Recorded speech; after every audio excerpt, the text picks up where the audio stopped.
Hello friends, welcome to my channel happy family சமையல். Channel பிடிச்சிருந்துச்சுன்னா like பண்ணுங்கள், share பண்ணுங்கள், சப்ஸ்கிரைப் பண்ணுங்கள். பக்கத்தில் உள்ள பெல் ஐக்கானை கிளிக் பண்ணுங்கள். அப்போ தான் நாம் போடுற வீடியோ எல்லாமே உடனுக்குடனே உங்களுக்கு நோட்டிஃபிகேஷனில் காட்டும். இன்றைக்கி நாம் சேமியா கிச்சடி எப்படி செய்யலான்னு பார்க்கலாம் வாங்க.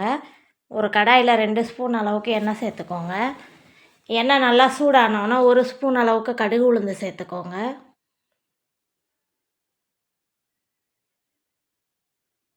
கடுகு நல்லா பொரிஞ்சோடனே ஒரு பெரிய வெங்காயத்தை பொடியாக கட் பண்ணி சேர்த்துக்கோங்க. வெங்காயம் நல்லா கலந்து கொடுங்க. வெங்காயம் நல்லா வதங்கி வரட்டும். 4 பச்சை மிளகாய் கீரி சேர்த்துக்கோங்க. கருவேப்பிலை கொஞ்சமாக சேர்த்துக்கோங்க. சேர்த்துட்டு எல்லாத்தையும் எண்ணெயிலேயே வதக்கி கொடுங்க. மீடியம் சைஸ் தக்காளி, ஒரே ஒரு தக்காளி மட்டும் நீல வாக்கில் கட் பண்ணி சேர்த்துக்கோங்க.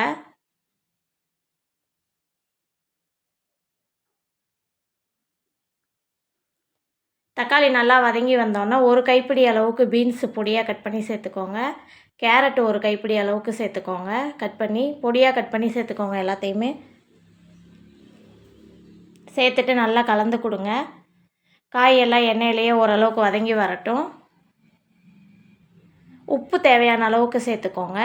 சேர்த்துட்டு நல்லா கலந்து கொடுங்க.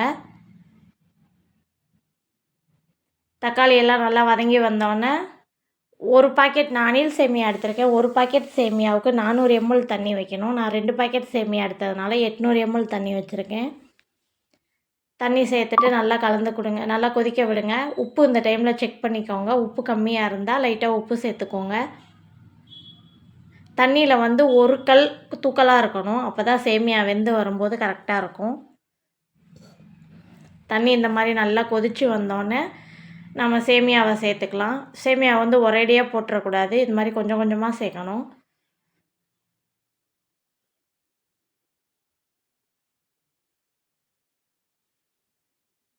இருக்கிறதுலே ரொம்ப ஈஸியான சிம்பிளான பிரேக்ஃபாஸ்ட் என்னன்னு பார்த்தீங்கன்னா, பிரேக்ஃபாஸ்ட்டு டின்னர் 2க்குமே செய்யலாம். இந்த கிச்சடி தாங்க ரொம்ப ஈஸியாக செஞ்சிடலாம். ஒரு 10 நிமிஷம் இருந்தால் போதும், செஞ்சிடலாம். சேர்த்துட்டு சேமியா எல்லா இடமும் படுற மாதிரி நல்லா கலந்து கொடுங்க. கலந்து கொடுத்துட்டு அடுப்பை லோ ஃப்ளேமில் வச்சுருங்க. ஒரு 5 நிமிஷம் வேக வச்சிங்கன்னா அவ்வளோதான், சேமியா வெந்து வந்துடும். இடையில கிண்டி கொடுத்துக்கோங்க, இல்லாட்டி அடி பிடிச்சிரும்.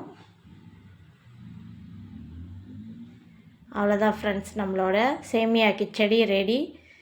செஞ்சு பார்த்துட்டு கமெண்ட் பண்ணுங்கள். தேங்க்ஸ் ஃபார் வாட்சிங். சேனல் பிடிச்சிருந்துச்சுன்னா லைக் பண்ணுங்கள், ஷேர் பண்ணுங்கள், சப்ஸ்கிரைப் பண்ணுங்கள். தேங்க்யூ.